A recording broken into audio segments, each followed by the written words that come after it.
Test आपकी सिर्फ इस तरह है कि एक क्वेश्चन पर क्वेश्चन 1 मिनट की एक रिदम, और जब भी आप पेपर करें तो बराए मेहरबानी सबसे पहले पैनिक की जरूरत नहीं है, ठीक है। You should know how to cool down yourself, because ये तमाम आसाब की बात होती है। तो पैनिक की बात नहीं है कि जैसे कि कुछ लोगों को पेपर मिल जाते तो यूं यूं करते, ये आपने नहीं करना। कूल डाउन प्लीज, मैं बता रहा हूँ आपको, ठीक है जी। तो इसी से आपकी एफिशिएंसी भी काफी खराब हो जाती है। 2-3 क्वेश्चन इधर आपने ज्यादा सही कर दिए या गलत कर दिए, कोई मसला नहीं है, लेकिन आपका एक रिदम होना चाहिए, ठीक है जी। तो चलिए जी, क्वेश्चन नंबर 1 है, कहता है some of the properties of the liquids resemble those of the gases. कहता है कि लिक्विड्स की कुछ प्रॉपर्टीज जो है वो रिजेंबल करती हैं किसको? गैसेस को, सॉलिड्स को। Gases and liquids, gases and solids both, none of the properties of a liquid resemble that of a solid। देखिए, जब भी दरमियान में कोई स्टेट आती है, चाहे आप जो भी स्टेट लें, फॉर एग्जांपल ये गैस है, फिर स्टेट होगा लिक्विड होगा, और फिर होगा सॉलिड, तो इसकी कुछ प्रॉपर्टीज इसको भी मिलती हैं और कुछ प्रॉपर्टीज इसको मिलती है, इसी के दरमियान में होता है। इसी तरह वो आपका जो लिक्विड क्रिस्टल है स्टेट, वो भी इसी तरह होगा दरमियान में, सॉलिड और लिक्विड के दरमियान स्टेट है। गो कि आपके वो सिलेबस में तो वो नहीं है, लेकिन ये दरमियान में आते हैं। तो यहां पे होगा सी ऑप्शन करेक्ट है। 82 में सी ऑप्शन ठीक है। 83, which of the following are fluids. Fluids वो हैं जो फ्लो करते हैं। यहां पर गैसेस भी फ्लूइड्स हैं, लिक्विड्स भी हैं, सॉलिड्स नहीं है, और डी ऑप्शन है गैस एंड लिक्विड। तो 83 में डी ऑप्शन होगा सही। जब आप पेपर, ये आप अपनी बुक जो पढ़ें तो बराए मेहरबानी जरा गहराई के साथ उसे पढ़ते रहा करें, और एक जनरल एफिशिएंसी आपकी ज्यादा हो उसका तरीका सिंपल है, साइंटिफिकली प्रूवन मेथड है। 25 मिनट पढ़ें, 5 मिनट ब्रेक लें, फिर 25 मिनट पढ़ें, 5 मिनट ब्रेक लें, और इस तरह अगर आपने 4 इस तरह के ब्रेक्स ले लिए तो फिर इसके बाद 15-20 मिनट का ब्रेक लें, ताकि आपकी एनर्जी वापस जो है वो उस तरह हो जाए। ये साइंस की बुनियाद पे मैं बात कर रहा हूं, ठीक है जी। ये मैक्सिमम आपकी एफिशिएंसी है। तो चलिए 84, cohesion and molten electrolyte due to. दो चीजें होती हैं, एक होती है कोहेशन, एक होती है एडहेशन। ये मिसाल के तौर पे एक कंटेनर है और इस कंटेनर में लिक्विड मौजूद है कोई सा, फॉर एग्जाम्पल आप ले लेते हैं पानी। तो देखें पानी जो होगा वह इस तरह होगा, लेकिन साइड से जरा ऊपर चला जाता है इस तरह, ठीक है जी।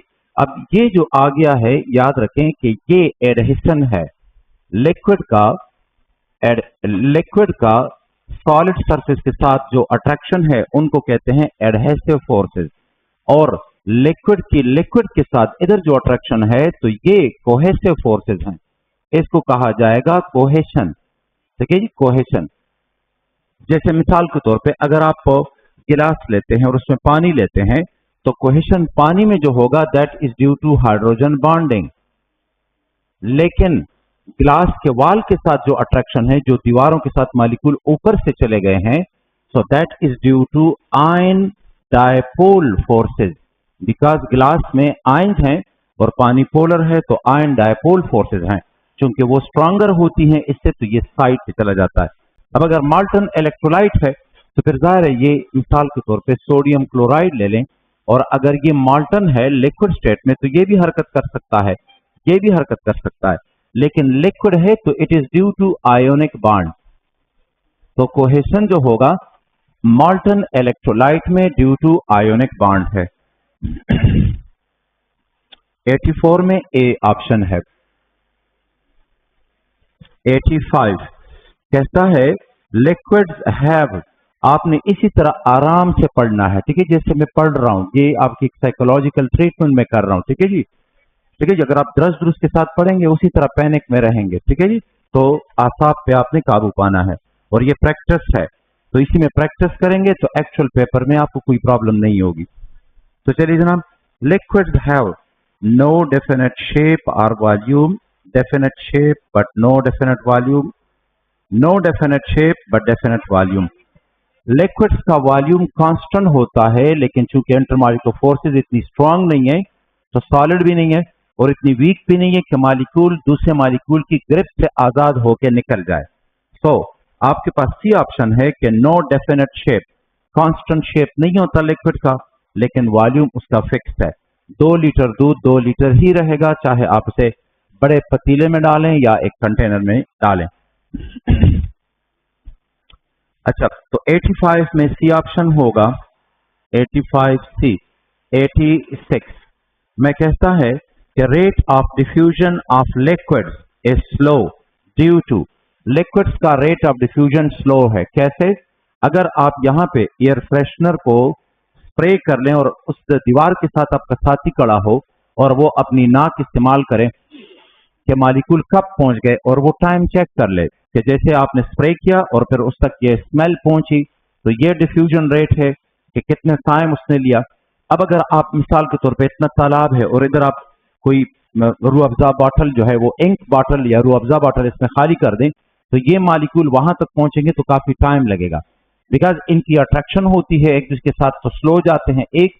और दूसरी बात यह कि लिक्विड में एम्प्टी स्पेस नहीं होता, ये बहुत कम होता है, तो गैस में तो एम्प्टी स्पेस ज्यादा है, ये मालिक्यूल तो ये अगर दरमियान में जाएगा तो निकल सकता है, लेकिन लिक्विड में कंपैक्शन ज्यादा है, तो इधर डगारा उधर डगारा, तो ये स्लो जाएगा। समझ के बात को? 86 में तो ये है स्ट्रॉन्गर इंटर मालिकुलर फोर्सेस, और अगर कोई और होगा तो बता दिया करे। 86 में डी। इस चैप्टर से सिंपल स्टेटमेंट बेस्ड क्वेश्चन आते हैं। 87 a liquid expands slightly upon heating, its apparent expansion compared to its absolute expansion is। तो देखें ये apparent expansion और absolute expansion क्या है। अगर आप मालूम करना चाहें, मिसाल के तौर पे ये एक कंटेनर है और इस कंटेनर में हमने कोई सा लिक्विड डाल दिया जिसका लेवल यहां तक है, ये इसका लेवल है। अब अगर आप इसे हीट करें, हीट एनर्जी सप्लाई करें, तो सबसे पहले ये कंटेनर एक्सपेंड होगा। जब ये कंटेनर एक्सपेंड होगा तो ये जो लेवल होगा ये यहां से गिर जाएगा, यानी यहां तक आ जाता है, तो ये आपके पास है लेवल 1।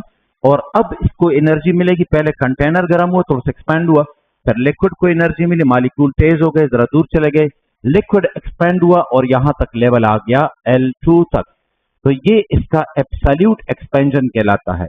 लेकिन हमें जो नजर आता है वो यहां से यहां तक होगा, इसको हम कहते हैं अपेरेंट एक्सपेंशन, यानी ये हो गई अपेरेंट एक्सपेंशन और ये जो है तो ये है एब्सोल्यूट एक्सपेंशन। समझ आ गई है? सो अपेरेंट एक्सपेंशन कम होती है, एब्सोल्यूट एक्सपेंशन ज्यादा है। अच्छा जी, किताब में एक पैराग्राफ भी ना छोड़े, बड़ी तवज्जो के साथ एक एक चीज को पढ़ें और हाईलाइट करें, ठीक है जी? आगे जाइए। तो ये कहता है 87 में ए ऑप्शन होगा। 88 में कहता है कि what happens to liquid molecules when heated, liquid को हीट करें तो क्या होगा मॉलिक्यूल्स को, तो ये है they move slower, they come close together, their kinetic energy increases. जब आप लिक्विड को हीट करते हैं तो फोटोन इसको हिट करते हैं, एनर्जी इसको मिलती है, और फिर ये एटम कंटेनर के दीवार में वाइब्रेट करेंगे तो ये एनर्जी इसको मिलेगी और ये मॉलिक्यूल तेज हरकत करना शुरू कर देंगे, इनकी काइनेटिक एनर्जी बढ़ जाती है। 88 सी ऑप्शन है। 89 में कहता है कि why do liquids evaporate at all temperature. याद रखिएगा कोई गलतफहमी ना हो, liquids evaporate at all temperature का मतलब ये नहीं है कि आपने टेम्परेचर कम किया तो ये सॉलिड में कन्वर्ट हुआ, अब आप कहें ये एवापोरेट नहीं कर रहा। जब तक वो लिक्विड है तब तक एवापोरेट करेगा। अगर आप इसे कूल करें, ठीक है जी, और ये सॉलिड में कन्वर्ट हो तो अब एवापोरेशन नहीं है। अगर सॉलिड के कुछ मॉलिक्यूल जा रहे हैं गैसियस स्टेट में तो फिर इसको सब्लिमेशन कहा जाएगा। कुछ सब्सटेंसेस सब्लाइम करते हैं, कुछ नहीं करते। लोहा सब्लाइम नहीं करता, लेकिन नेफ्थलीन या काफूर की गोलियां जो होती हैं वो सब्लाइम कर जाती हैं। जो आप फ्रिकली पाउडर डालते हैं गर्मियों में, गर्मी दानों का पाउडर, वो भी सब्लाइम करता है, वो कैंसर है। समझ गए बात को? तो लिक्विड एवापोरेट करते हैं, सॉलिड सब्लाइम कर सकते हैं या हो सकता है ना करें, डिपेंड्स कि उनमें फोर्सेस ऑफ अट्रैक्शन कितनी है। तो 89 में ये आएगा 89 में why do liquids evaporate at all temperature? Because some molecules have enough energy to escape. तो जब मॉलिक्यूल इस तरह हरकत करेंगे, ठीक है जी, और ये सरफेस पे है और इसके साथ कोई कोलिजन, चूंकि ये तो हरकत कर रहे हैं, तो किसी एक के साथ कोलिजन हो गई तो उसकी काइनेटिक एनर्जी अगर बढ़ गई है तो वो एस्केप कर सकता है। ये है some molecule have enough energy to escape.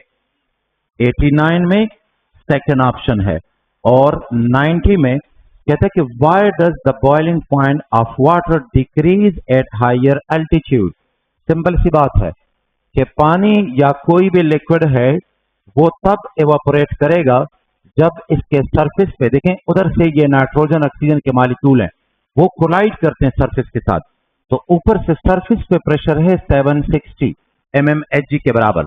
अब अगर इस लिक्विड को हीट किया जाए और ये मॉलिक्यूल एवापोरेट करेंगे तो वेपर्स का प्रेशर होगा, एटमॉस्फेयर के प्रेशर को वो काउंटर करता है। तो जैसे ही वेपर प्रेशर बढ़ते बढ़ते 760 के बराबर हुआ तो अब ऊपर से प्रेशर उधर से प्रेशर के बराबर है, लिहाजा सरफेस पे कोई प्रेशर नहीं होगा, तो ये जो है ये बॉइलिंग इसकी शुरू हो जाती है। So why does the boiling point of water decreases at higher altitude? It is due to decrease atmospheric pressure. तो 90 में होगा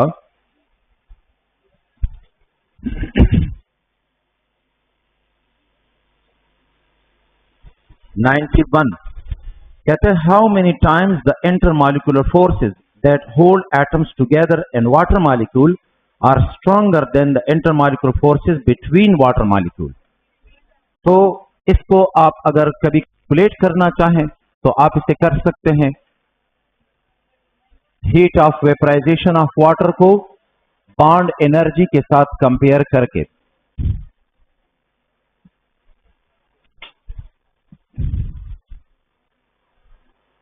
अच्छा जी, और एहतियात करें बुक में ये वैल्यूज इस तरह दी गई हैं तो उसको जरा रफ एस्टिमेट से याद रखें। तो कितने टाइम ये स्ट्रॉन्गर होती हैं? How many time the intramolecular forces that hold atom together, तो वो 23 गुना, तकरीबन 20 गुना आप याद रख सकते हैं। तो 23 टाइम वो स्ट्रॉन्गर होती हैं। 91 में सेकंड ऑप्शन है। 92 पढ़ लें तो कहता है कि how much heat energy is required to break 1 mole of HO bonds. जरा देखिएगा, अगर आपको अपनी बुक की रीडिंग याद है तो जब गैसियस स्टेट में ये होगा और इसे हीट कर लें और ये एटमों में कन्वर्ट हो जाए लाइक हाइड्रोजन के एटम्स, और ये भी याद रखें कि अपॉन हीटिंग होमोलिटिक फिजन होती है, एक इलेक्ट्रॉन एक लेगा, लाइक ये देखें इवन अगर आप HCl को भी हीट कर ले तो एक इलेक्ट्रॉन वो लेगा एक ये लेगा, सही है, होमोलिटिक फिजन होती है। सॉल्वेंट में हेट्रोलिटिक होती है, मोर इलेक्ट्रोनेगेटिव इलेक्ट्रॉन पेयर ले लेता है। सो 2 हाइड्रोजन के एटम आ गए और एक ऑक्सीजन का एटम है। अगर आपको याद हो तो ये वैल्यू जो दी गई थी कितनी थी? 930 और ये है इतने किलो जाउल पर मोल ऑफ H2O। अब H2O में कितने बॉन्ड्स हैं? 1 mole of H2O contain 2 mole of bond, तो ये एनर्जी आ गई है 2 मोल बॉन्ड्स के लिए।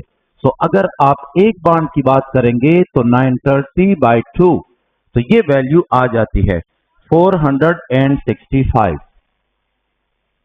इतने किलो जाउल और पर मोल of HO bond, covalent bond, और ये है किलो जाउल पर मोल ऑफ H2O है, ये सही है ये। चलिए जी, तो ये आएगा सी ऑप्शन। 92 में सी है। 93 पढ़ लीजिएगा। कहता है कि which one among the following statement is true at room temperature and pressure. जरा इसमें एहतियात करें, आपकी साइकोलॉजी ये होगी कि अगर वो कभी आपसे पूछे which one the following statement is not true, is false, तो एक्चुअली आप ट्रू को जल्दी में कभी कभार टिक कर लेते हैं। तो जरा गौर से एक एक चीज को बाकायदा जैसे बच्चों की इमला होती है उस तरह करके ये आदत बनाए, ठीक है जी। तो ये आएगा H2O is a liquid and H2S is a gas. Simple, H2O में हाइड्रोजन बॉन्डिंग है और H2S इसी फैमिली से ताल्लुक रखता है। आपको जो दिए जाएंगे वो रिलेटेड मॉलिक्यूल होंगे। लाइक फॉर एग्जांपल अगर कार्बन फैमिली को देखें, कार्बन, सिलिकॉन और फिर जर्मेनियम 10 वगैरह जो है और लेड, तो अगर हाइड्राइड है तो इसी फैमिली के दिए जाएंगे कि किसका बॉइलिंग पॉइंट ज्यादा है या कम है। अगर आप इधर से आगे जाएं, नाइट्रोजन को देखें तो नाइट्रोजन है फास्फोरस, आर्सेनिक, एंटीमनी और बिस्मिथ। अगर हाइड्राइड दिए जाएंगे तो इसी फैमिली के होंगे। आगे अगर जाएंगे H2O को देख लें, ऑक्सीजन, तो H2O है तो फिर H2S होगा, ऑक्सीजन सल्फर, फिर सिलीनियम है तो हाइड्रोजन सिलिनाइड और इस तरह टेलुरियम होगा टेलुराइड। तो आपको ये दिए जाते हैं, इसको इसके साथ नहीं कंपेयर करते। वो भी हो सकता है, इजी है, कोई मुश्किल बात नहीं है, लेकिन इस वक्त यह है। सो H2O इज अ लिक्विड और H2S इज अ गैस। 93 में डी ऑप्शन, 94 पढ़ लें प्लीज। 94।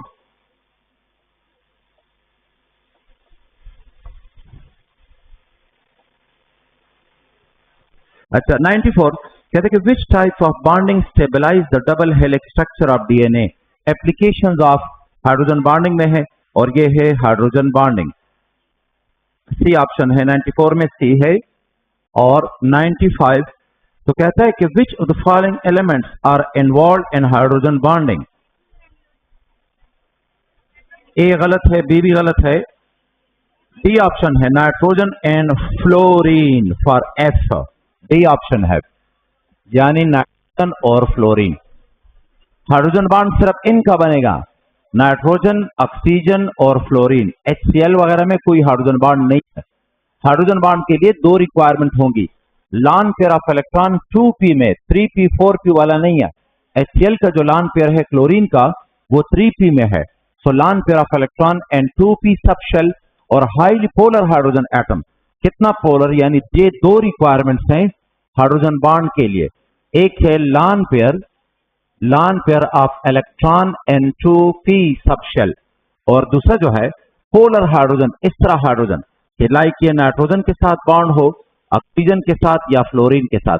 आपके लिए जरा एग्जांपल यही है, जब तक किसी मिक्सचर में या किसी प्योर कंपाउंड में HO या NH ग्रुप होंगे तो उसमें हाइड्रोजन बॉन्डिंग होगी बगैर किसी सोच के। लाइक फॉर एग्जांपल अगर कोई पूछे कि हाइड्रोजन पेरोक्साइड तो इसमें हाइड्रोजन बॉन्डिंग है। कोई आपसे पूछे ग्लाइकोल तो जनाब इसमें भी हाइड्रोजन बॉन्डिंग है, OH ग्रुप इसमें मौजूद है। लेकिन अगर ईथर और पानी होगा तो ईथर में ये वाली अरेंजमेंट है, ईथर में खुद हाइड्रोजन बॉन्ड नहीं है, लेकिन पानी के साथ ये बना सकता है हाइड्रोजन बॉन्ड, बिकॉज इसमें लॉन पेयर है, पानी में H है। अच्छा जी तो 94 में से 95 तो ये हो गया है D. 96 water has maximum density of 1 gram पर millilitre at 4, but when it converts into ice at 0 its density becomes. जरा इसका ख्याल रखें कि ये 9% इंक्रीज कैसे आता है। आपने याद तो शायद कर लिया हो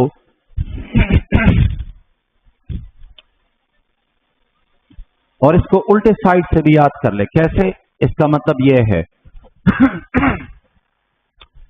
कि अगर 100 मिलीलीटर पानी हो और इसे फ्रीज करें तो बर्फ का वॉल्यूम होगा 109 सेंटीमीटर क्यूब। 1 सेंटीमीटर क्यूब और 1 मिलीलीटर बराबर होते हैं। 9% इंक्रीज आता है। अगर आपके पास 100 cm क्यूब बर्फ है और वो मेल्ट होके 4 पे आ जाए तो फिर अब वॉल्यूम होगा 91। समझ गए बात को? 9% इंक्रीज डिक्रीज, ठीक है ना। और ये कैसे आता है तो जरा देखिए, आसान सी बात है। डेंसिटी जो होती है ये है मास पर यूनिट वॉल्यूम। वॉल्यूम जो होगा ये बराबर होगा मास बाय डेंसिटी। वॉल्यूम बर्फ का कितना है कि अगर हम 1 ग्राम बर्फ ले लें तो डेंसिटी उसकी होती है 0.917 और इसमें से वैल्यू आती है 1.09, तो ये इसका वॉल्यूम हो गया। अब अगर आप पानी के साथ कंपेयर करें, ठीक है जी, तो ये आइस है और अगर पानी होगा तो याद रखें कि 1 ग्राम पानी का जो वॉल्यूम आता है, 1 ग्राम पानी का, वो 1 सेंटीमीटर क्यूब है। सही है ना। अब अगर आप ये 1 उससे माइनस करें तो जो इंक्रीज आएगा वॉल्यूम ऑफ द बर्फ माइनस वॉल्यूम ऑफ वाटर, तो ये आएगा 1.09 माइनस 1, तो ये है 0.09। अब देखिए इंक्रीज कैसे आता है इन वॉल्यूम। इंक्रीज ऐसे आता है हमारे पास कि अगर 1 मिलीलीटर के लिए इंक्रीज आ गया है 0.09, तो 100 के लिए कितना होगा, तो ये 9% आता है। समझ के बात को? इसी तरीके से आप मॉडिफाई कर लें कि 50 मिलीलीटर पानी है, अगर उसे हम फ्रीज करेंगे तो नया वॉल्यूम क्या होगा, वो होगा 50 के साथ, यानी 100 के साथ 9, तो 50 के साथ आ जाएगा 4.5, तो 54.5 होगा। अगर वो ज्यादा मुश्किल बनाना चाहे तो यही कर सकता है। सही है।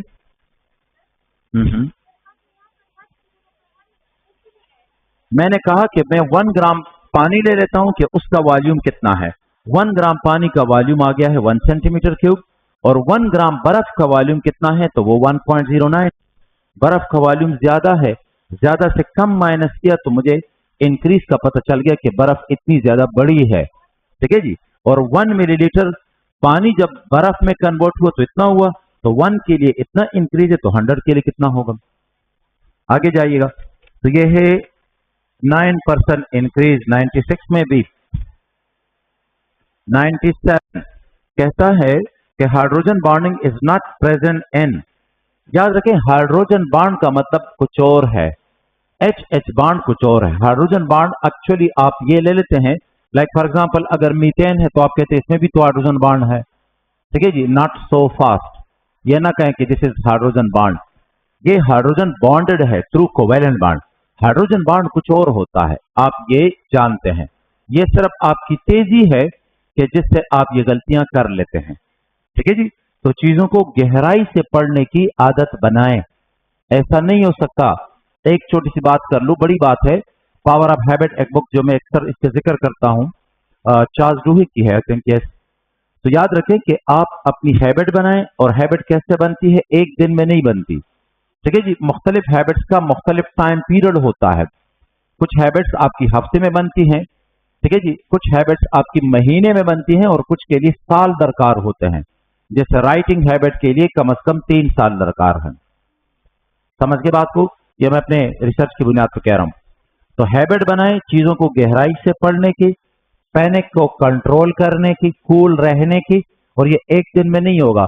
ओवर थिंकिंग से बचने की कैसे करेंगे? ओवर थिंकिंग आप करते रहें, कोई मसला नहीं। अक्सर स्टूडेंट्स को ये मसला होता है, जरा सुने कि आप इसका इलाज कैसे करेंगे। आप ऐसे ही बैठे रहते हैं और यार का पेपर तो लेट शुमत से चल गई, का paper full out of course रालू से चल गई, यार फेल बचे से चल गई। जब आप ओवर थिंकिंग करते हैं, याद रखें ब्रेन हमारा 20% एनर्जी यूज करता है। ओवर थिंकिंग के बाद आप जरूर थकेंगे, 15, 20, 30 मिनट के बाद आप बिल्कुल एग्जॉस्ट हो जाएंगे। तो आपको पता हो कि आप ओवर थिंकिंग आपने की। नेक्स्ट टाइम जब आप दोबारा शुरू करेंगे, कहीं ना कहीं 20 मिनट से पहले ही आपको पता चल जाएगा कि you are overthinking. So stop it. Present में रहें, प्रेजेंट। अपने सेंस ऑर्गन्स को यहां से डेटा दे जिधर आप मौजूद हैं। ठीक है जी। आप अपनी आंखों को, ये कानों को आवाज वगैरह के इनका डेटा ब्रेन तक पहुंचे तो ब्रेन इन्हीं पे काम करेगा। बस खबर पूछ हुई। यही वजह है कि कोई गमगीन गजल आप सुनते हैं तो आंखें बंद कर लेते ताकि इधर से डेटा ना जाए और उस गजल का डेटा इधर हो। बात को समझ रहे हैं आप?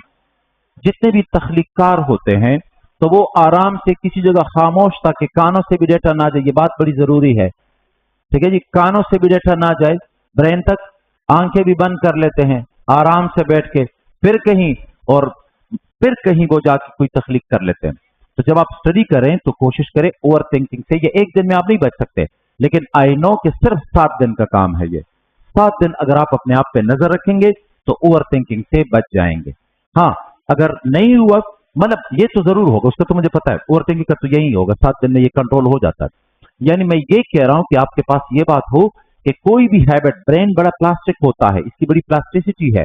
आप अपनी साइकोलॉजी को चेंज कर सकते हैं, you can do it, simple.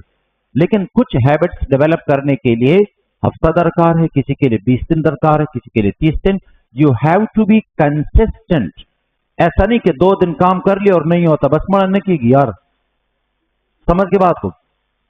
ये राज है, अगर आपने पा लिया तो यकीन जानिए कोई आपको रोक नहीं सकता किसी भी चीज से। सिंपल सी बात है। ठीक है जी। एक दिन में नहीं होगा। मुसलसल चले आगे जाए। Hydrogen bonding is not present in methane. Ammonia में है, वाटर में है, एथेनॉल में है। जहां पे भी OH NH ग्रुप होगा हाइड्रोजन बॉन्डिंग होगी। तो 97 में से 98 में ये बातें जरूरी होती है, इसलिए कि पढ़ाना मैं कितना पढ़ाऊंगा, लेकिन अगर आपको मैं इतना तैयार कर दूं कि आप खुद से चल सके तो आप हजारों किलोमीटर चले जाएंगे। मैं अपने कंधे पे उठा के आपको कहां तक ले जा सकता हूं। ठीक है जी। तो मछली पकड़ने का तरीका, ना कि मछली, ताकि आप जानते हैं। 98 strongest chemical force among the following is. देखें, याद करने की कोई जरूरत नहीं है, आप खुद अंदाजा लगाएं। एक लकड़ी होती है, वो आप तोड़ देते हैं, so you are breaking covalent bond. लेकिन इतना बड़ा पत्थर लेके आप तोड़ दे, नहीं हो सकता, यानी बॉन्ड बड़ा स्ट्रांग होता है। सही है। आप स्किन के साथ लकड़ी को इस तरह करके तो आप उसकी हार्डनेस मालूम कर सकते हैं, और फिर पत्थर का जर्रा जो है उससे आपको इसका अंदाजा हो जाएगा। आयोनिक बॉन्ड तरतीब यह है, याद रखें, तरतीब यह है कि आयोनिक बॉन्ड सबसे स्ट्रांग है, फिर कोवेलेंट बॉन्ड है, फिर इसके बाद मेटालिक बॉन्ड है, फिर आपके पास है हाइड्रोजन बॉन्ड, फिर डायपोल डायपोल फोर्सेस हैं, और फिर लंदन फोर्सेस हैं। तो कभी ये दे देंगे, कभी ये दे देंगे, कभी मतलब इनसे चूज करके कि स्ट्रॉन्गेस्ट कौन सी है और वीकेस्ट कौन सी है। याद रखें कि कोऑर्डिनेट कोवेलेंट बॉन्ड और कोवेलेंट बॉन्ड एक जैसी चीज है, सिर्फ मूड ऑफ फॉर्मेशन डिफरेंट है, तो वो इसी में आ जाएगा। सीसीबी जो है या डेटिव बॉन्ड, वो इसी में आ जाएगा। हाँ जी, जरा तेज। कोऑर्डिनेट बॉन्ड का अच्छा देखें, ये फिर डिपेंड करता है कि कंपाउंड में इंटरमॉलिक्यूलर फोर्सेस कौन सी हैं। लाइक फॉर एग्जांपल सिलिका का मेल्टिंग पॉइंट बहुत ज्यादा है, बिकॉज सिलिका में थ्रू आउट कोवेलेंट बॉन्डिंग है। सिलिका का मेल्टिंग पॉइंट बहुत ज्यादा होगा, बिकॉज अगर आपने इसको मेल्ट कर देना है तो आपने कोवेलेंट बॉन्ड को तोड़ देना है, इन बॉन्ड्स को आपने तोड़ देना है, तो इसका मेल्टिंग पॉइंट ज्यादा होगा। लेकिन अगर कोई छोटे छोटे मॉलिक्यूल है, लाइक पानी है, इसमें भी कोवेलेंट बॉन्ड है, ये पानी है, इसमें भी कोवेलेंट बॉन्ड है, लेकिन जब आप इसे मेल्ट करते हैं so you are breaking hydrogen bond, तो लिहाजा इसका मेल्टिंग पॉइंट कम होगा, उसका ज्यादा होगा। ये आपने बाइंडिंग फोर्स को देखना है कि जो रिपीटिंग यूनिट है उसमें बाइंडिंग फोर्स कौन सी है। आगे जाइएगा तो कहता है कि स्ट्रॉन्गेस्ट केमिकल फोर्स जो है दैट इज आयोनिक बॉन्ड। 98 में सेकंड ऑप्शन है। 99 कहते हैं hydrogen bond does not play a role in cleaning action of soap and detergent, तो उसमें तो है। आजी फ्लो ऑफ लुब्रिकेटिंग ऑयल, जरा सुने, छोटे मॉलिक्यूल होंगे 1 से 4 तक, कार्बन है इसमें, ये कहलाती है नेचुरल गैस। 4 से कार्बन अगर बढ़ गए 5 6 7 8 9 इस तरह, पेट्रोल कहलाती है। अगर इससे कार्बन बढ़ जाए मॉलिक्यूल में तो फिर ये केरोसिन ऑयल कहलाएगी, मिट्टी का तेल। और अगर इससे ज्यादा हो जाएंगे तो फिर इसे डीजल ऑयल कहा जाता है। और अगर 17 18 इससे भी ज्यादा हो जाए तो फिर इसे lubricating oil, engine oil, Mobil oil, Mobiloil कहते हैं। समझ के बाद तो सबका मतलब एक जैसा है। ये engine oil, Mobil oil, lubricating oil, जो भी आप नाम देंगे ये यही चीज है। So flow of lubricating oil उसमें सिर्फ लंदन फोर्सेस हैं, तो डी ऑप्शन। और फिर इसके बाद है 100, पढ़ते जाएं शाबाश।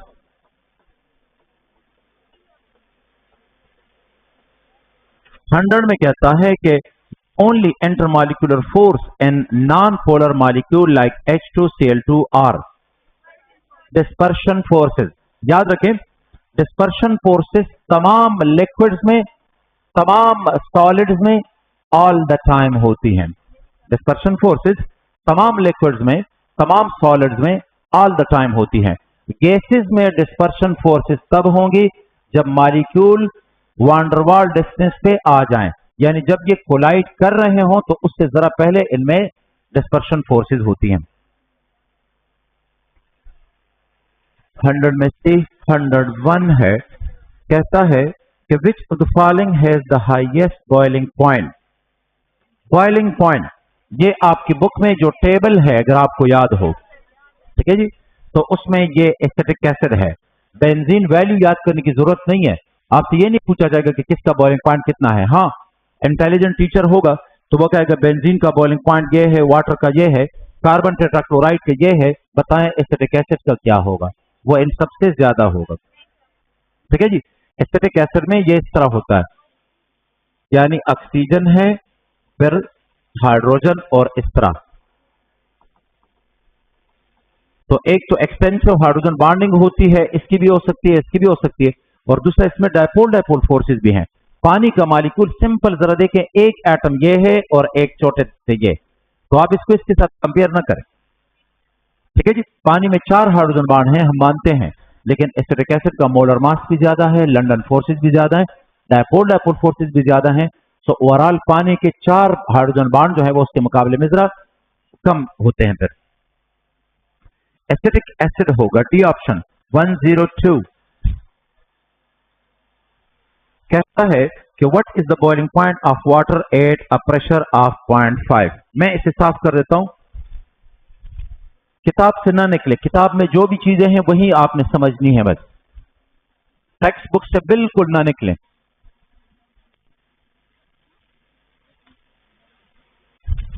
देखिए, अगर आपको वो टेबल याद हो, वो टेबल, तो उसमें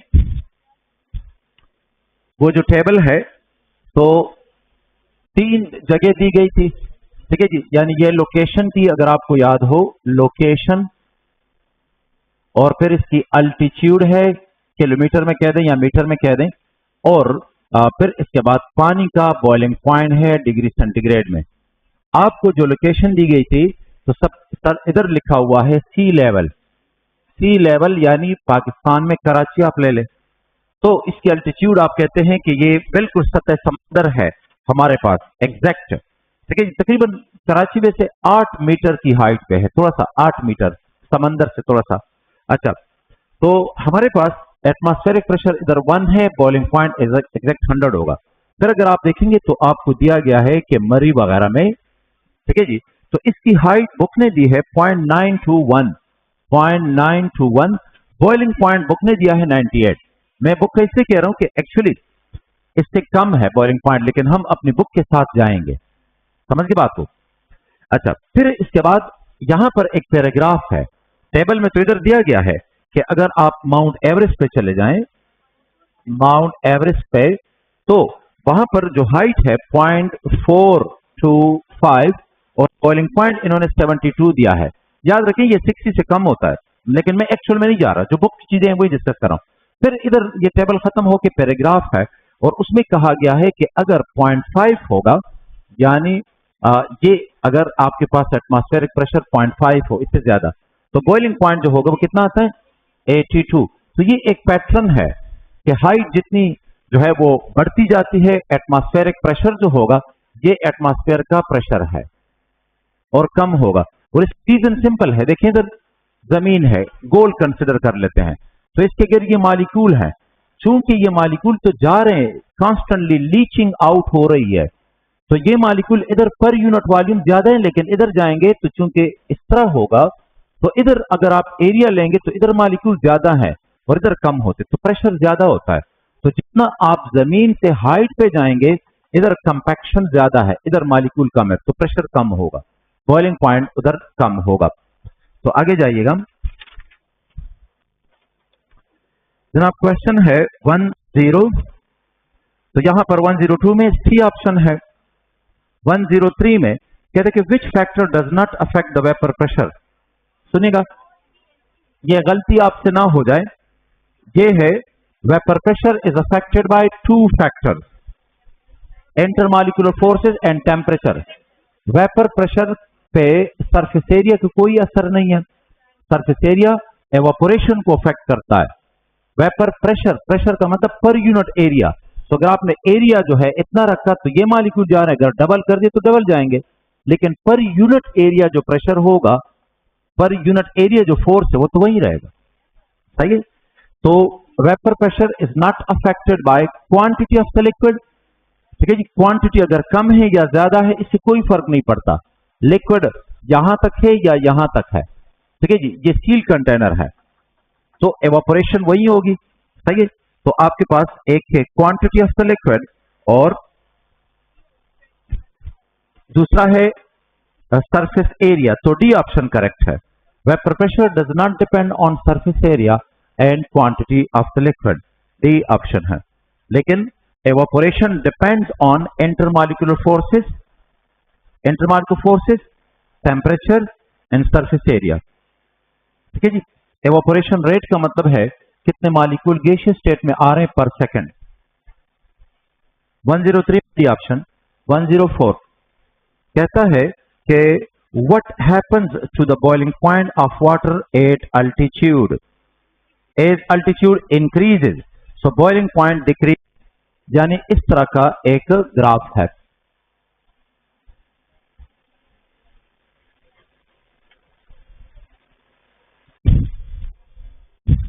देखिए ग्राफ इस तरह आता है, यह है वेपर प्रेशर और यहां पर है टेम्परेचर। अगर आप पानी लेते हैं और चले कि यह है 760 जो कि एटमॉस्फेयर का प्रेशर है, इधर है वेपर प्रेशर। पानी आप लेंगे तो जीरो पे वेपर प्रेशर पानी के जस्ट 5 mmHg है। टेम्परेचर बढ़ाएं तो वेपर प्रेशर बढ़ेगा, हाइपरबोलिक कर्व आता है। ये वो एक्सटर्नल प्रेशर अगर यानी अगर इसका वेपर प्रेशर इतना हो गया तो करस्पॉन्डिंग टेम्परेचर 100 है, यानी ये अगर वेपर प्रेशर बढ़ते बढ़ते 760 के बराबर हो गया तो ये बॉइलिंग पॉइंट है। अब अगर एक्सटर्नल प्रेशर लेट से 760 से कम है, यहां है, तो अब बॉइलिंग पॉइंट कम हो जाएगा, फिर ये होगा।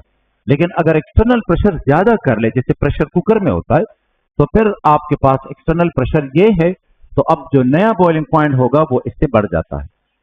समझ गए बात को? यानी डिक्रीज और इंक्रीज डिपेंड करता है कि एक्सटर्नल प्रेशर कम हो गया कि बढ़ गया। तो जब भी वेपर प्रेशर एक्सटर्नल प्रेशर के बराबर होगा, लिक्विड बॉयल करना शुरू कर जाएगा। यह है डी ऑप्शन 104 में, डी सेकंड ऑप्शन, सॉरी 104 में second option D. 105 what is the melting point of amorphous solid like glass? It melts over a range of temperature. और रीजन क्या होती है कि क्रिस्टलाइन में तो ये होता है कि ये पार्टिकल है, मिसाल के तौर पे यहां पे ये अरेंजमेंट है, तो आगे भी यही अरेंजमेंट होती है, ठीक है जी, ये अरेंजमेंट थ्रू आउट वही रहती है। लेकिन एमार्फस में ये होता है कि यहां पे कंपैक्शन जरा कम है, आगे किसी और जगह कंपैक्शन ज्यादा है। समझ के बात को? तो इसका लो मेल्टिंग पॉइंट होगा लो मेल्टिंग पॉइंट, और इसका हाई होगा हाई मेल्टिंग पॉइंट। क्रिस्टलाइन में थ्रू आउट कंपैक्शन एक जैसी है, तो जिस टेम्परेचर पे ये बॉन्ड टूटेंगे उसी टेम्परेचर पे ये बॉन्ड भी टूटेंगे, ठीक है जी।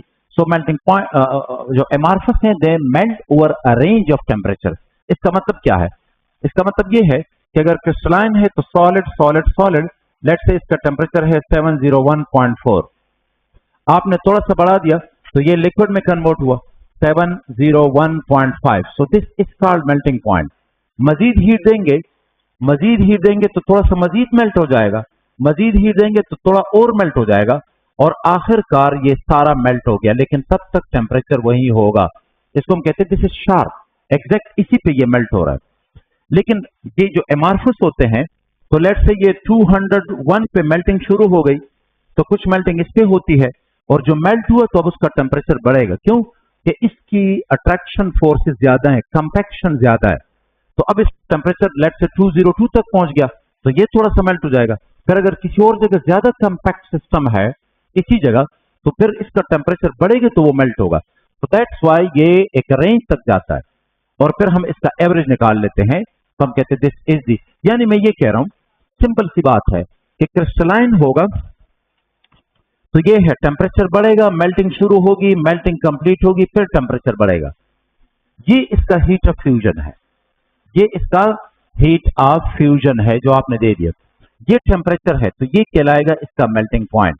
एमार्फस में ये होता है, एमार्फस में ये है टेम्परेचर बढ़ा, मेल्टिंग शुरू हुई, अब टेम्परेचर बढ़ेगा भी और मेल्टिंग अब कंप्लीट हो गई, और अब तो याद रखें कि ये यहां से लेके यहां तक, this is a range of the temperature, इस टेम्परेचर पे ये मेल्ट हो रहा है। अच्छा, तो आगे जाइए, कहता है they melt over a wide range of temperature. 106 कहते हैं कि X is an imaginary plane which divides a crystal into two equal halves which are the exact mirror images of each other. The proper term for X is plane of symmetry। यानी plane of symmetry वो plane है कि जिससे crystal को दो equal हाल्स में आप imaginary divide कर सकते हैं। यहां पे एक गलती आपसे हो सकती है, उससे जरा देखें। प्लेन ऑफ सिमेट्री और क्लीविज प्लेन अलग अलग चीजें हैं, समझ के बात को? जैसे कि मिसाल के तौर पे प्लेन ऑफ सिमेट्री, अगर सोडियम क्लोराइड को लेंगे, ये क्रिस्टल है, ये क्रिस्टल है, तो याद रखें ये भी इसका प्लेन ऑफ सिमेट्री है, कि इससे अगर इमेजिन करें तो वो हिस्सा और ये बराबर हैं।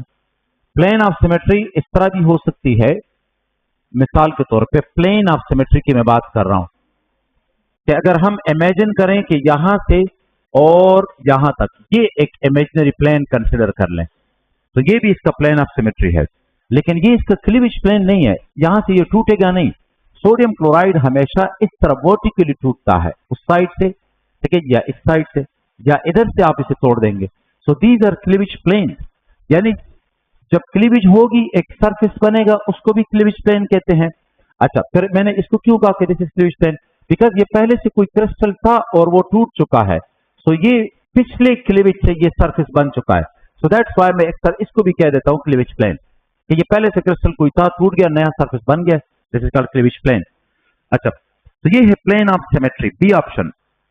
According to the kinetic molecular theory, the kinetic energy of the solid particle is due to solid के पार्टिकल सिर्फ वाइब्रेट करते हैं। So 107 में A ऑप्शन। 108 कहते हैं which of the following is an example of the crystalline solid। अपनी book की example याद रखेंगे, वहां पे सोडियम क्लोराइड क्रिस्टल है और बाकी ये जो दिए गए हैं रबर, प्लास्टिक, याद रखें जनरल वर्ड कि जितने भी पॉलीमर्स हैं, long chain compound polymers, they are amorphous. समझ गए? लॉन्ग चेन मॉलिक्यूल चाहे प्रोटीन ही क्यों ना हो, दे आर एमार्फस। डीएनए ही क्यों ना हो, दे आर एमार्फस। और पॉलीमर में फिर सारे आ जाते हैं, इसमें रबर भी आते हैं, रबर्स जितने भी हैं वो भी आते हैं, प्लास्टिक्स भी आते हैं, और इसके अलावा इसमें फाइबर्स भी आ जाते हैं, धागे वगैरह जितने भी हैं, दीज आर पॉलीमर। तो तमाम पॉलीमर एमार्फस होते हैं, और इस तरह शीशा जो है ग्लास वो भी एमार्फस है। तो सी ऑप्शन है 108 में। 109 what type of symmetry does a plane of symmetry represent in a crystal. Plane of symmetry जो है ये मिरर सिमेट्री है, कि वो प्लेन है कि जिसका राइट और लेफ्ट पे पीसेस क्रिस्टल के एक जैसे हैं, या अगर दरमियान से काट लें तो फ्रंट पे और बैक पे जो पीस है वो एक जैसे होंगे। So this is mirror symmetry. 110 what happens at the transition temperature of a substance। Transition temperature, चूंकि आपका पेपर तो ज़ाहिर है सारी बुक्स हैं, फर्स्ट ईयर की भी है, सेकंड ईयर की भी है, फिजिक्स भी होगी, बायोलॉजी भी होगी, उनके भी फर्स्ट ईयर सेकंड ईयर, तो ये जम्बल्ड अप हो जाती हैं चीजें, सही है ना। तो ऐसा ना हो कि कहीं पे critical temperature, critical solution temperature, transition temperature, इसमें आप कंफ्यूज ना हो। सिमिलर चीजों को एक पेज पे लिखें और दीवार पे लगा दे जिधर आप पढ़ रहे हैं, समझ गए बात को।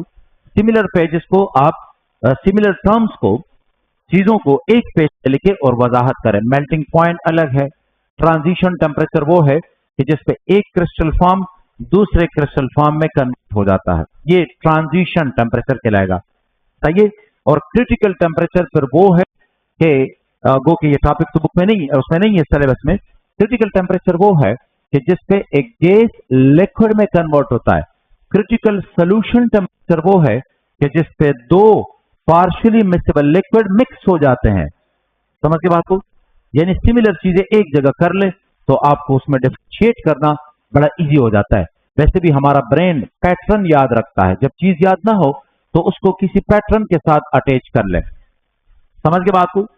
जैसे कि मिसाल के तौर पे मैं यूनिवर्सिटी में मेटलर्जी में मिनरल ओर्स होते हैं तो उनके कलर याद करना स्टूडेंट के लिए बड़ा मसला होता है, तो मैं कहता हूं आप इसे इस तरह कंबाइन पढ़ लें, लाइक मेलाकाइट ग्रीन, मेलाकाइट ना पढ़े मेलाकाइट ग्रीन, तो बस पता चलेगा एजुराइट ब्लू, समझ के बात।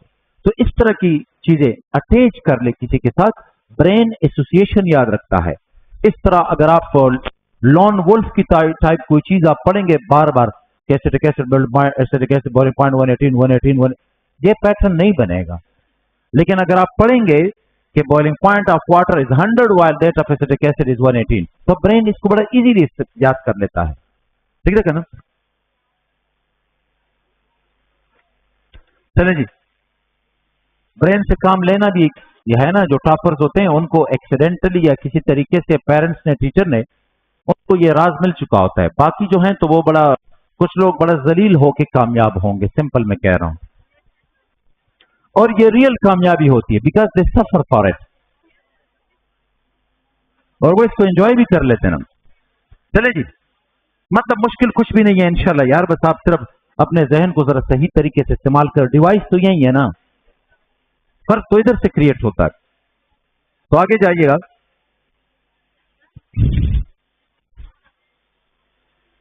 अच्छा जी, तो हम बात कर रहे थे कि what type of symmetry to a mirror है, what happens at the transition temperature one crystalline form change into another, what is the key feature of a polymorphic substance, it has many morpha। एक गलती आपने नहीं करनी, electrops होते हैं crystalline as well as amorphous forms of an element।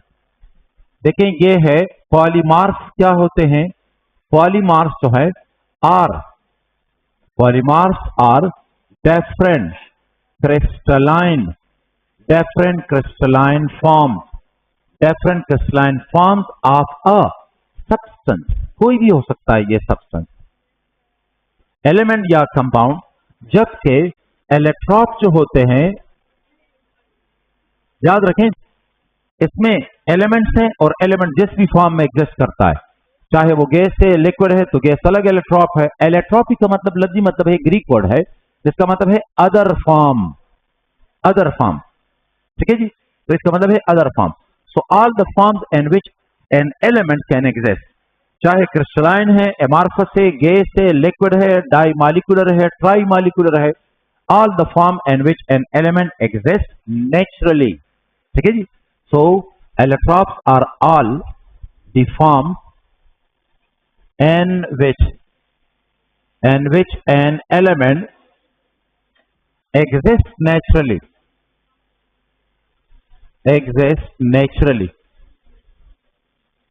अब ये ना कहें polymorphism of the element is इलेक्ट्रॉपी।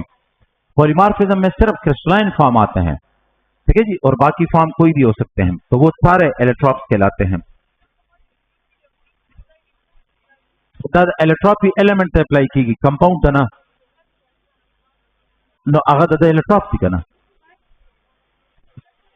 इलेक्ट्रॉपी element के लिए है। तो अगर एक एलिमेंट उसका एक फॉर्म है गैस और एक है सॉलिड, तो these are two allotropes of that element. Even अगर दोनों गैसेज है, like O2 is a gas, O3 is a gas, they are allotropes of oxygen.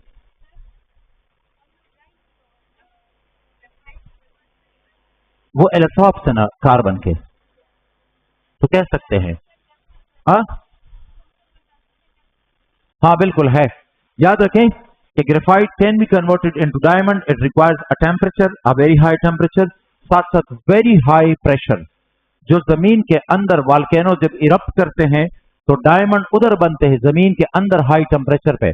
Pakistan में डायमंड के माइंस नहीं है, बिकॉज पाकिस्तान में कोई वॉल्केनोस नहीं है कि जिसने लावा इरप्ट कर दिया हो, सही है। ये जमीन के अंदर हाई टेम्परेचर हाई प्रेशर पे कार्बन कन्वर्ट होता है डायमंड में। जब लावा निकलता है तो डायमंड का मेल्टिंग पॉइंट ज्यादा है, वो लावे में मेल्ट नहीं होती, तो वो ऐसे ही आ जाती है उसके साथ। आगे जाइए। तो जनाब ये है कि 11 कि what is the key feature of the polymorphic substance, it shows different crystalline form under different condition। ये कंडीशन टेम्परेचर प्रेशर कोई भी हो सकता है, कंसंट्रेशन भी हो सकती है। 112 में कि what is the coordination number and face centered cubic, जहां पे चंद चीजें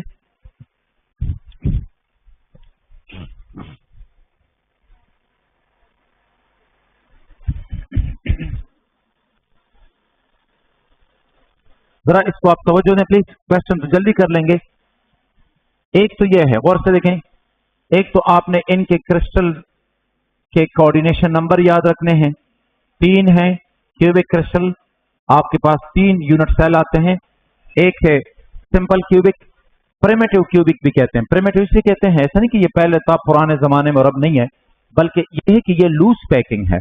यहां पे याद रखें कि अगर आप ये क्यूब बना लेते हैं तो इसके पॉइंट्स तवज्जो देनी है, ये पॉइंट जो होगा इसको शेयर करते हैं 8 यूनिट सेल, यानी एक ये है, इसका भी ये हिस्सा है और ये इसका भी हिस्सा है।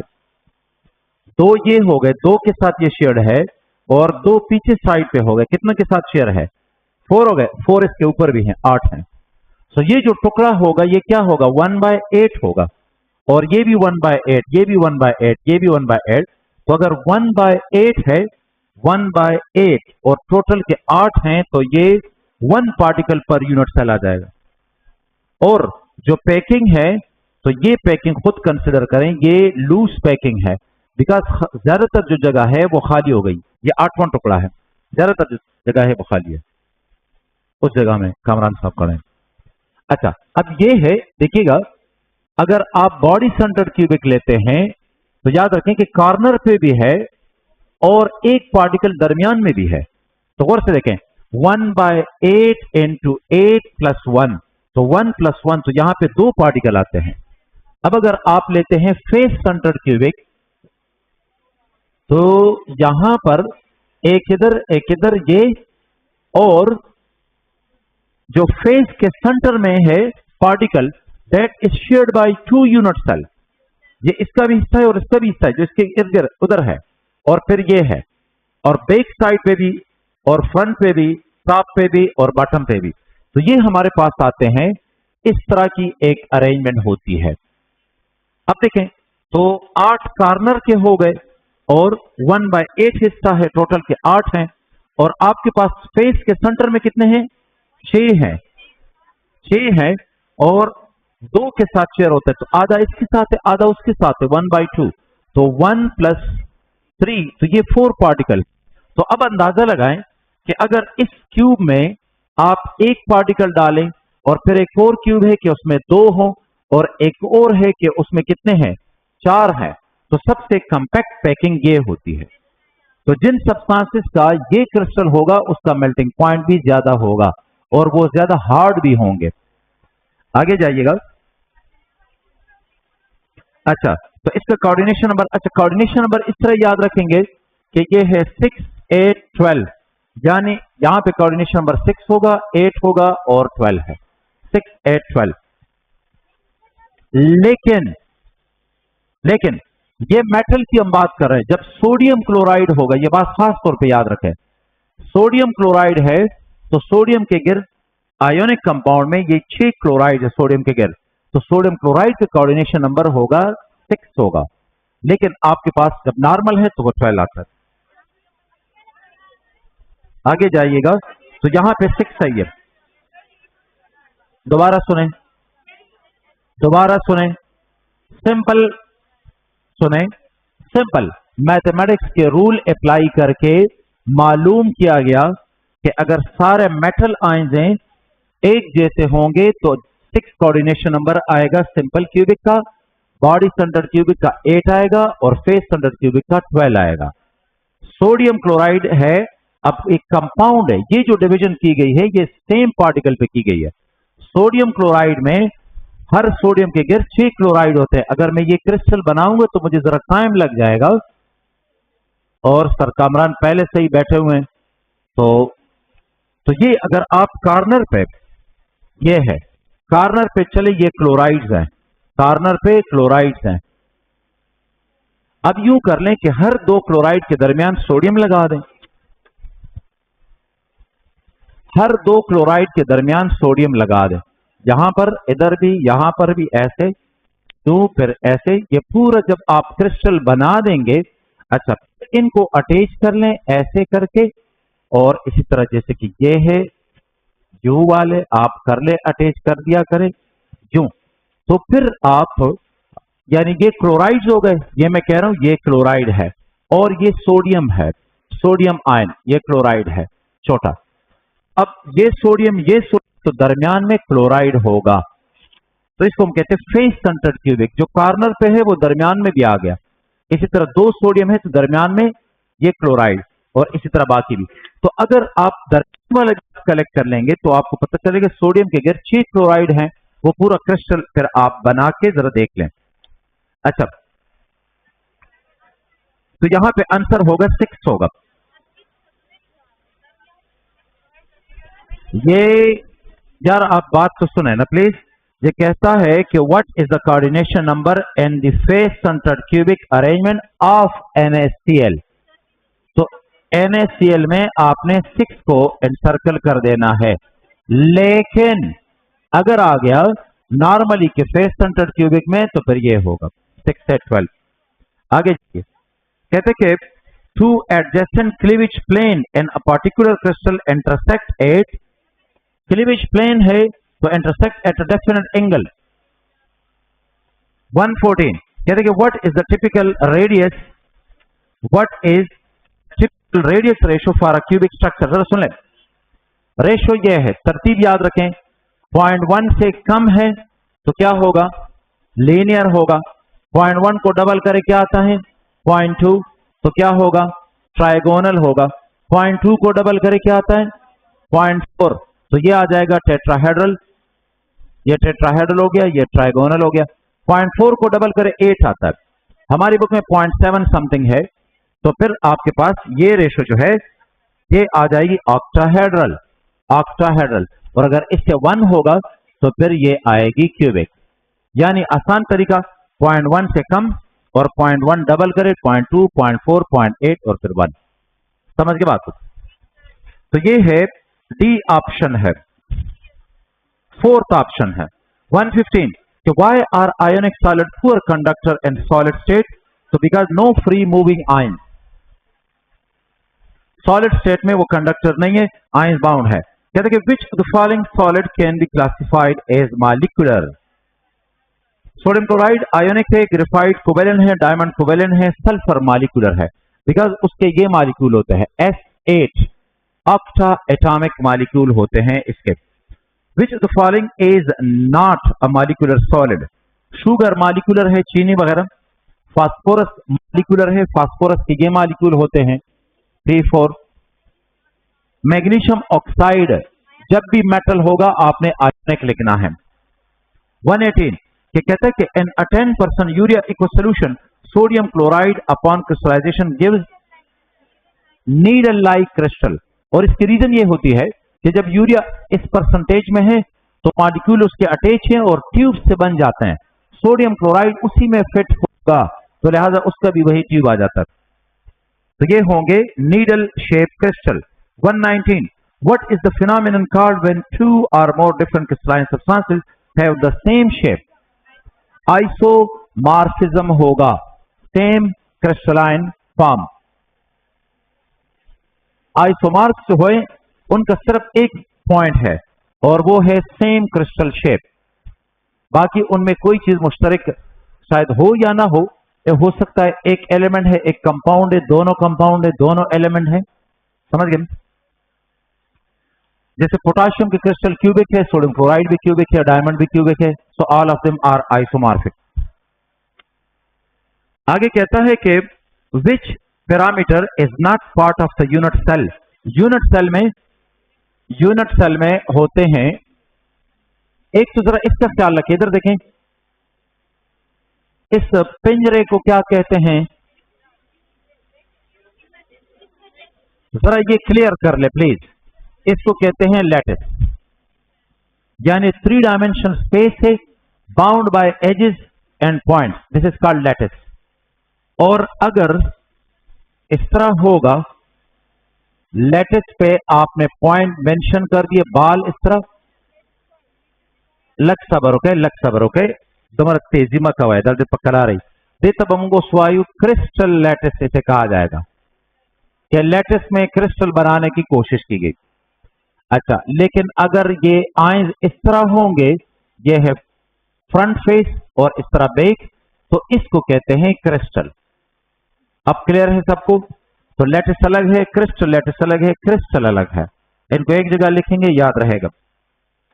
अच्छा आगे जाइएगा, तो ये कहता है विच प्रॉपर्टी, तो ये है electrical conductivity. 121 which crystal system has 2 edges equal and all angles of 90? तो ये फार्मूला सिंपल याद रखेंगे, क्यूबिक, टेट्रागोनल और थोरम्बिक, तो इन सब में एंगल 90 का है, और इसमें ए साइड बी और सी बराबर हैं, इसमें ए और बी बराबर है, सी छोटा या बड़ा है, और इसमें ए बी सी में से कोई भी बराबर नहीं है।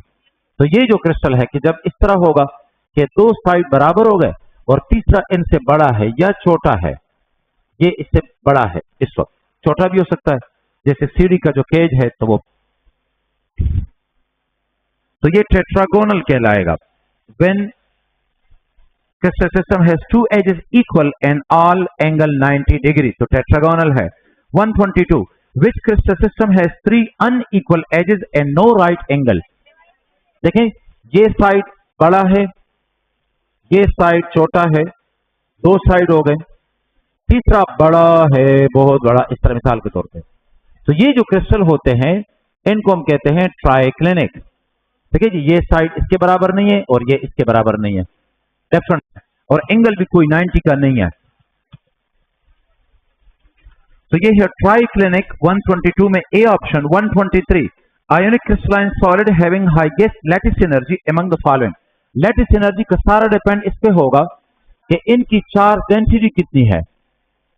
तो सोडियम और फ्लोराइड, तो ये सबसे छोटा है। अगर आप इसमें बाकी ले लेंगे, मिसाल के तौर पे सोडियम और क्लोराइड, तो फ्लोरीन से ये बड़ा है फ्लोराइड, तो इनके दरमियान अट्रैक्शन कम हो जाती, -1 और +1।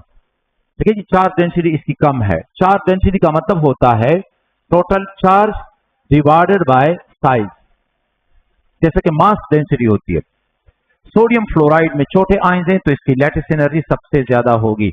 123 में सोडियम फ्लोराइड। 124 कहता है maximum space is occupied by the particle n। Yes, maximum space is occupied by face centre cubic, वो जो फार्मूले मैंने बता दिया था आपको। अच्छा, 125 unit of lattice energy is kilo joule per mole. ये सिंपल स्टेटमेंट बेस्ड क्वेश्चन है, आ जाते हैं। कहते हैं what is the significance of unit cell in a crystal. Unit cell crystal के एंगल और साइड्स को जाहिर करता है थ्रू आउट। Thank you.